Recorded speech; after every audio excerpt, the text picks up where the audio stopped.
I became interested in focusing on Sartre's philosophy from my interest in consciousness. Like, how does it work? Where and how do we make meaning in this life? How do we understand our existence without a shared religion? These are some of the questions that I think it's safe to say that we're all interested in. I mean, this is a lot of what modern philosophy boils down to. The other point that should be made about Sartre is that his ideas are widely respected even among those who have ideological disagreements with him. Sartre was a man of the left, one might say, but many conservative intellectuals share a respect for his work. And I think a lot of that has to do with the phenomenological approach. Phenomenology, or the study of appearances, allowed Sartre to cover a lot of ground without having to take a leap of faith. One might say that about philosophy in general. However, it is easy to fill the unexplained gaps of your arguments with God. So I'm going to talk a little bit about the existence of God in this video as well, and I'm going to attempt to draw a line where scientific inquiry ends and where philosophy, specifically metaphysics, continues. Sartre gives a lengthy description of what it's like to exist as a self-conscious being without having to make metaphysical assumptions about existence. If you are studying appearances, then you don't have to make assumptions on what things are in the most fundamental sense. You consider them by how they appear. This is what I mean when I say that the phenomenological approach allowed Sartre to cover a lot of ground. If everything a human being could know or experience comes as experience, comes as consciousness, then by studying consciousness, one can develop a comprehensive description of human existence. This is why Being and Nothingness is a long book. Sartre is talking about what it is like to exist, what it is like to have the privacy of your own mind, what it's like to be in the moment, what it's like to reflect on the past or worry about the future. He's talking about love and hate and sadism. He's talking about how we deal with other people, about desire and sex, and how all of these things contribute to who we are and how they are rooted in the human condition of self-consciousness. Sartre reveals how these features of our existence appear in our language, in the words we use, and he can discuss all of this from the authority of a self-conscious individual. He does not need a metaphysical foundation to refer to. The historical moment of Sartre's Being and Nothingness helps us understand what he was aiming to do. Sartre is living through World War II. The modern world has already undermined religion and the sense of shared membership that comes with religious affiliation and devotion. The Nazis occupied France, which would further undermine the sense of national membership, as ordinary people were put into the position of cooperating with their enemy, having to choose to resist or to cooperate. The traditional sources of loyalty from which an individual could see themselves as a member of society were diminished. We can see how the stage of history was set for existentialism. We can see how the individual seemed to have lost the sources of meaning that previous generations relied on, and how the individual was on his own or on her own. This atomization remains and in some respects has become worse in our era, but that is a matter for another video. So I'd like to address some points regarding the existence of God and how that relates to nothingness. And I think by doing that, I think we'll be able to place Sartre's work within a larger landscape of ideas. So let's first consider atheism as a word. Atheism. One of the first comments you can make is that it is a rejection of a God hypothesis. It is a negation of God. So we're already relying on negation to explain a belief about the cosmos and its origins. Atheism relies on the concept of God in order to reject it. Its definition depends on the concept of God. It pushes off of it. And this is an example of how negation in general is used to differentiate and isolate things from the continuity of everything else. Now, over the course of reading Sartre's Being and Nothingness, consciousness itself is revealed as a nothingness. This is because the content of consciousness is constituted by negations or differentiations. Sartre describes how negation is involved in self-consciousness, and he makes a point that there must be an original negation from which our consciousness differentiates itself from everything it is conscious of. We are our consciousness, yet our consciousness is of other things. So we must be able to apprehend everything we see and touch and recognize around us as not me. This desk in front of me, the computer that rests upon it, the walls surrounding me, the ground beneath me, even the passing thoughts in my mind, they're all not me, yet they are the content of my consciousness. When we think of how we might begin to distinguish the different aspects of consciousness, how we might imagine the differences between self-consciousness and other forms of consciousness, we recognize that this feature of negation is operating in the most fundamental way in how we situate ourselves as in the world. This internal negation, as Sartre describes it, accounts for how we understand the boundary of our body in space and how we ultimately understand ourselves as made of physical stuff, matter. We understand that we are objects in the world, separated from the continuity of everything else. We understand the discrete existence of other objects and moments in time from each other by negating them from the overall continuity of everything else. We know that the chair is not the ground it rests on, nor is it the table that lays beside it. And by making these determinations, we construct the reality we exist in. So it is part of human reality that we distinguish these items from each other. This is how we carve out reality from the sensory information that floods into our awareness. When we grasp this role of negation, we can understand why Sartre describes consciousness as a nothingness, why all of human realities are nothingness. And because of this, we develop an expanded notion of what nothingness is. Another way we could think of nothingness, the nothingness of consciousness rather, is by thinking about how we come into and out of existence as a living organism.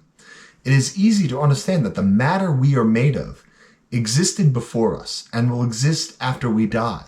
But our consciousness at least seems categorically outside of the material order of things. This gives us a natural inclination towards dualism.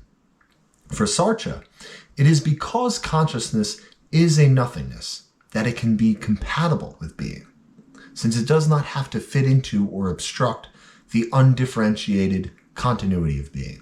After all, it is a nothingness. In other words, we're not adding anything when we include nothingness in our scope of reality. We don't have to find a different substance to explain consciousness. And this relates to another aspect of consciousness that Sartre expands on from Edmund Husserl, which is the idea that consciousness is intentional, that it is always of something. It is instantiated by whatever it is directed at. We have awareness, but if awareness is not an awareness of something, then what could we really say about it? If it's not directed at something, then it's empty. It's nothing. Now, what nothingness is for Sartre, for some, is divinity. For most of history, the idea of a god or gods have been included as a necessary hypothesis to explain the world and creation. And with this comes the desire to explain everything in terms of one thing, something absolute and necessary from which all other things may unfold. Scientific inquiry, too, aims to explain everything in terms of one thing. This is why many scientists are labeled as materialists or physicalists, because they are attempting to explain everything in terms of matter or energy. This introduces the issue of having a multitude of primitives. No one seems to want to be accused of being a dualist in our era. The idea that you need two things to explain everything suggests that your explanation is not as elegant as it should be. The desire to explain everything in terms of one thing is a desire to have a concept like the Godhead in Eckhart, which could be understood as God prior to its interface with human reality through the Trinity. There is the Hindu concept of Brahman, which is the most fundamental source of all things prior to any differentiation, or the Tao in Chinese philosophy. Now, these concepts, they're certainly distinct from each other, but they're all constructed by reducing everything to one primitive source, something absolute from which one could piece together all other things. I often say that if there is ever a scientific discovery that could unify all of the sciences in such a way as to describe existence in terms of one thing, whatever that discovery might be, it would be worthy of the title of God in some ways. Now, Sartre doesn't need dualism like so many other French thinkers. Nothingness, in some ways, replaces Descartes' soul. The dualism of Descartes had the explanatory power to cover what it is to have consciousness as an object-like thing in the world of objects. There is this matter stuff and this soul stuff, and we could complete a picture with that. We could easily explain a lot of our existence with Cartesian dualism. Sartre has being and its negation. Being is primary to non-being. Non-being needs being for its own being. It needs to negate being for it to exist as non-being.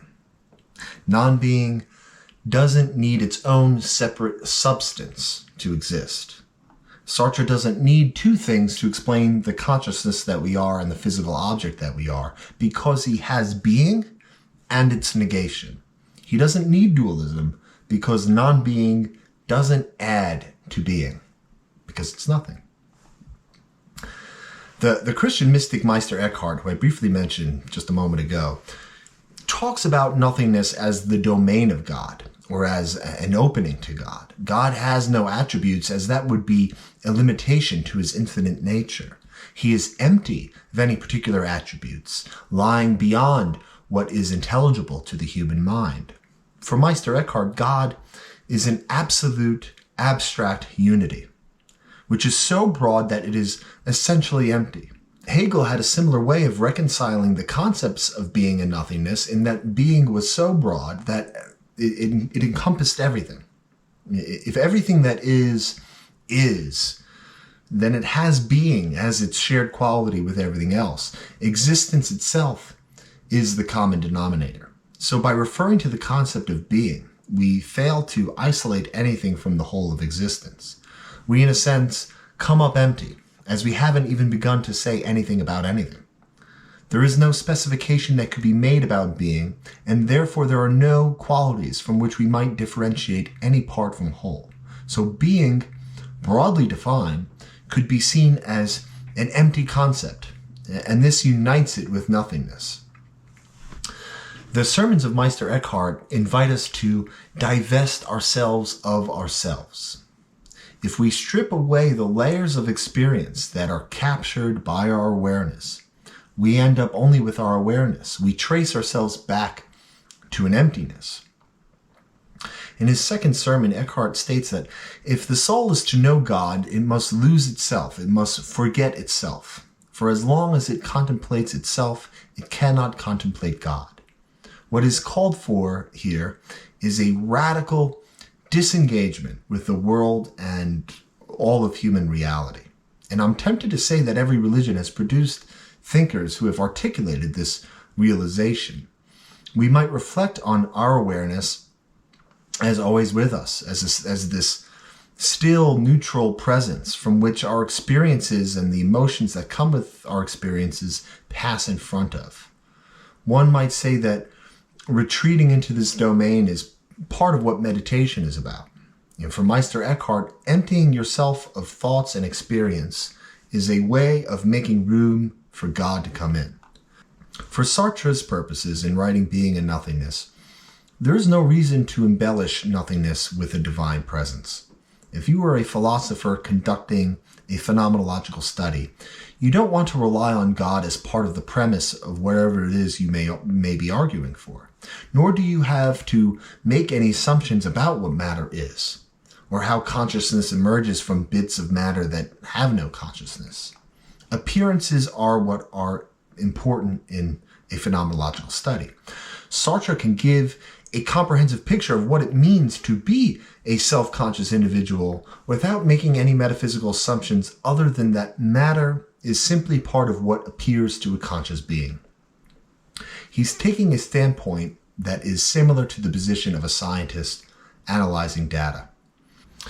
Now, if we think about how Kant resolves the role of reason in the philosophy of Leibniz and the role of experience in Hume's philosophy, we are left with an understanding that knowledge requires both experience and reason. and we are left with the understanding that we cannot know the nature of reality as it is independent of our perception. We cannot understand it as it is in itself. This is a point that I often make when discussing Sartre, as it lays the groundwork for the phenomenological approach. Now, from Kant's ontology, we have two terms that are useful. There's the noumenal and the phenomenal. The noumenal refers to being independent of perception, and we can include our own freedom, our own consciousness as noumenal, in the sense that our consciousness is our point of view upon the world. We are not witnessing our own experience as if it were outside of us. What we witness is phenomena. What is phenomenal refers to being as it appears, as it is filtered through our perceptive apparatus. So we can use these terms to refer to these different ontological domains. We cannot apprehend the noumena of any given object we observe. We may understand that the existence of an object exists independently of our observation, but we have no way of accounting for it without bringing it into human reality. In other words, everything we understand in human terms. We have a point of view upon the world, and so that which is outside of us presents itself as phenomenal. Now, since we cannot say much about the in itself of objects, since we cannot say what the ultimate nature of reality is, then we might refrain from doing so, and many philosophers and scientists do just that. This is the intellectual responsibility that Sartre restricts himself with. This is why Sartre uses a phenomenological approach towards understanding the predicament of the human being. This also explains the intellectual responsibility of a scientist. Now, as Sartre covers in his chapter on transcendence, the scientific approach towards understanding things is comprised of external relations. That is to say that scientific inquiry is concerned with causal relations. Science measures things. It studies how things behave. It doesn't study what they are. This is a point made famous by Bertrand Russell and Alfred North Whitehead. It is fairly well established. Science is concerned with quantities, measuring the size of things, the shape of things, and the interaction of things. So we have established this boundary where scientific inquiry cannot responsibly go beyond. As we search deeper and deeper into the subatomic world and outward into the universe, we are only ever uncovering the nature of things understood in terms of how they behave, how constituent parts interact. And this provides us with new models that allow us to see nature on different scales. But we are never apprehending the nature of matter for what it is in itself. From the materialist perspective, science seeks to unify its theories so that everything makes sense in terms of matter.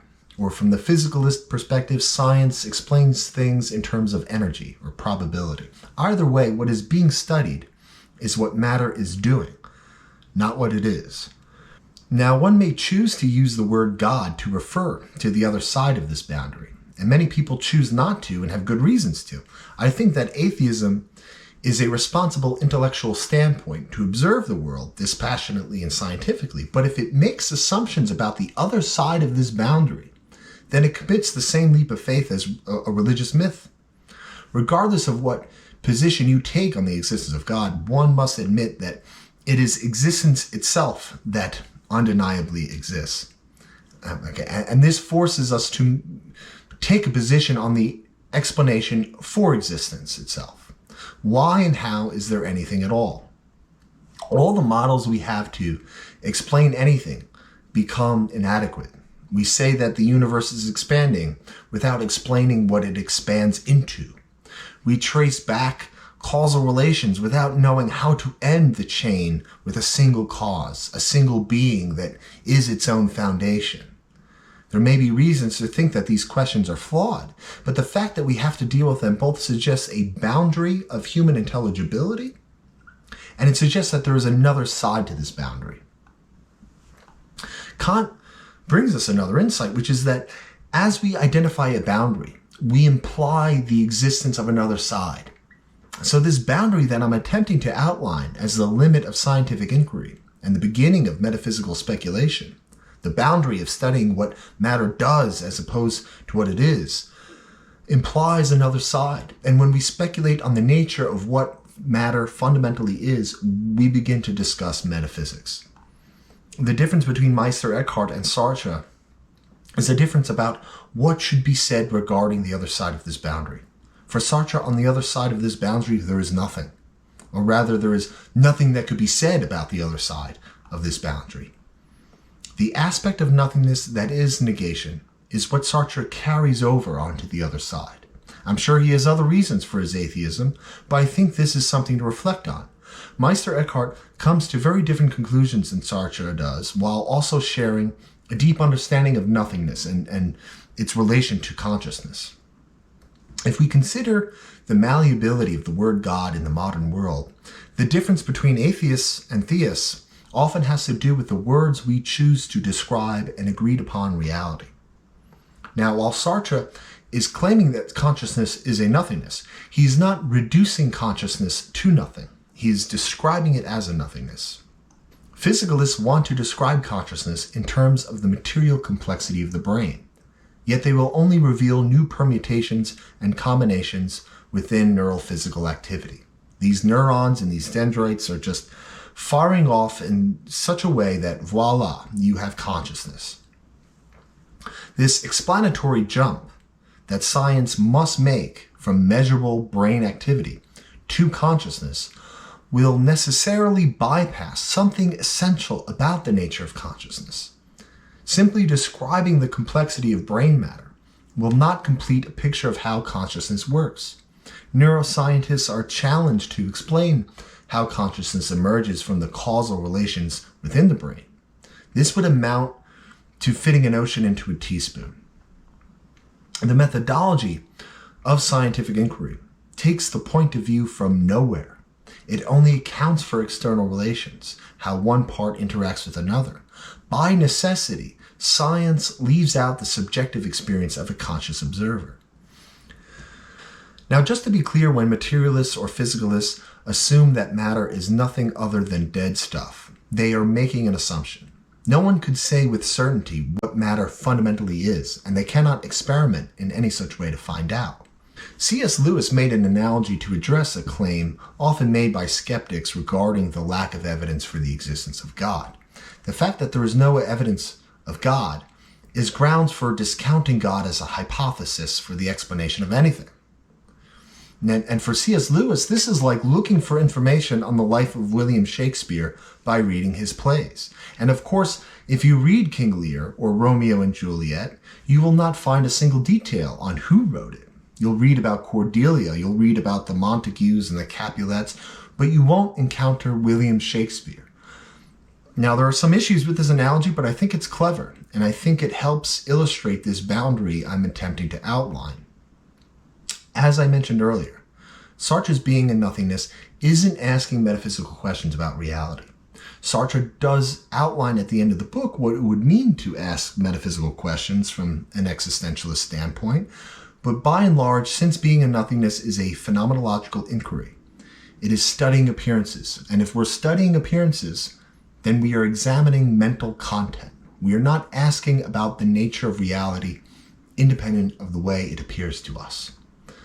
One of the reasons why a philosopher may undertake a project like the one Sartre took on with being and nothingness is because he does not have to take a leap of faith in order to outline a comprehensive picture of human nature. He doesn't have to make assumptions about what is on the other side of this boundary. He doesn't have to apprehend the noumena.